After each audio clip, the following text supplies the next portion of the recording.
Hello everybody and welcome to another top 5 board gaming video. Today's topic is all about satirical and humorous board games. So this is a very special video because first off, it's a topic I've covered before, so it's a bit of an update slash upgrade on that. Secondly, this is meant to be the last video of the year that I'm going to be doing, at least last major video, because I'm going to be taking the next couple of weeks off, and I thought it would be fun to say bon voyage to 2020, or rather the dumpster fire that has been 2020, by talking about some really hilarious satire and ridiculous board games that may or may not reflect some of the stuff that has been going on lately. So it's meant to be a fun, goofy kind of thing. I hope that you guys enjoy it as always, but of course I want to know what you guys have to say. Let me know anything and everything in the comments below, ranging from what you've loved or hated about 2020 to what your favorite games are that are really funny, humorous, satirical, or anything along those lines. But with that, we are going to get right into my number 5.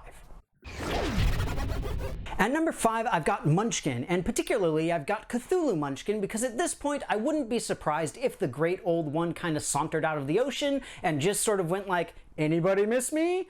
But that said, Munchkin as a whole is meant to be a giant satire on the old dungeon crawling D&D Pathfinder style of gameplay, where it's all about loot and shoot and get the stuff. And it not only does the original fantasy stuff, but it's moved into spy genres, westerns, gothic horror, all sorts of different stuff. And it has become bloated and ridiculous. And I am not a fan of the game, but as far as satire goes, can't really beat it. Munchkin, my number 5. At number 4, I've got Illuminati, simply because 2020 has been a year of massive conspiracies. And not only that, but some of the stuff was kind of sort of maybe true and others wasn't super true. And throughout the entirety of the last 4 years, we've had some crazy stories and some crazy stuff with some crazy people. What the fundamental idea of this game is that it's making fun of the concept of the existence of the Illuminati, which are secret organizations that actually control the world stage from behind closed doors. And from what we've seen, particularly in the US, honestly, it wouldn't surprise me nearly as much as about 10 years ago. But it's still a fun game regardless. It's a great game from Steve Jackson Games. They just recently came out with a second edition, so I highly recommend you try it out. Illuminati, my number 4. At number 3, I've got Kremlin. This is a great game where the entire point is that you are the secret person behind the scenes trying to control everybody in the Russian parliament, from the president all the way down. And it's not like anything like this ever happens ever in real life.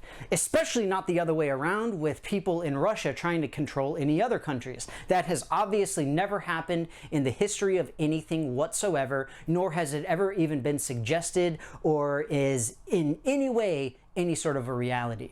That said, the game itself is entirely meant to be completely satirical, where the whole point is that you set a number of influence points on particular people, hoping that they're going to rise through the ranks within the Kremlin and eventually gain a bunch of power, and has nothing whatsoever to do with anything that we're seeing today. So overall, Kremlin, my number 3. At number 2, I've got Nuclear War, the hilarious game about annihilating all of your best friends with nuclear weapons. Because it's not like any time since the Cold War we've been nearly close to having nuclear war with, say, I don't know, Iran or something like that. But that said, this particular copy of the game is the 50th anniversary that came out off of Kickstarter not super long ago. And I'm super excited because I have my own special card that came with it. So it's just a fun, goofy game that's meant to show kind of there are no winners when it comes to nuclear war. And again, nothing like this has ever happened in recent years or months or whatever. I don't know what time it is anymore. Nuclear War, my number 2. At number 1, I've got Plague Incorporated. Huh?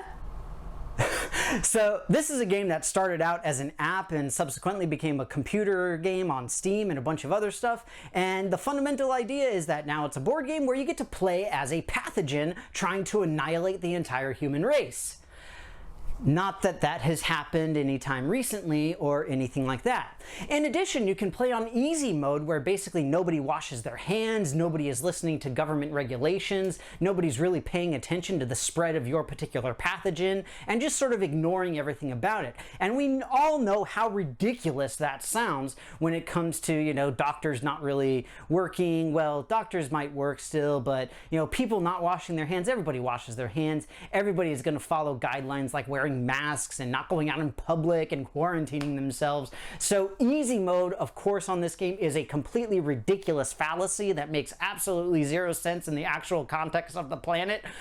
But it's still a really fun game, and it's actually a really good adaptation of the original app/Steam game. But that said, I would more recommend the original version of it because it's actually getting updates more and more, including The Cure, which is going to be a massive update that the developers have been working on with some of the US viral fighting government agencies that I don't remember off the top of my head. So there's some really cool stuff going on with it that, again, has absolutely nothing to do whatsoever with recent events that have happened within the past year or so. That said, Plague Incorporated, my number one. Well, everybody, that's it for me. I hope that you enjoyed this video on my top 5 favorite satirical and humorous board games. Like I said, I wanted to end 2020 on a reasonably fun note, and of course, a lot of these games are not necessarily meant to be inherently satirical, but for our current times, they might feel like it for some reason or other. Who knows? Maybe, possibly, theoretically.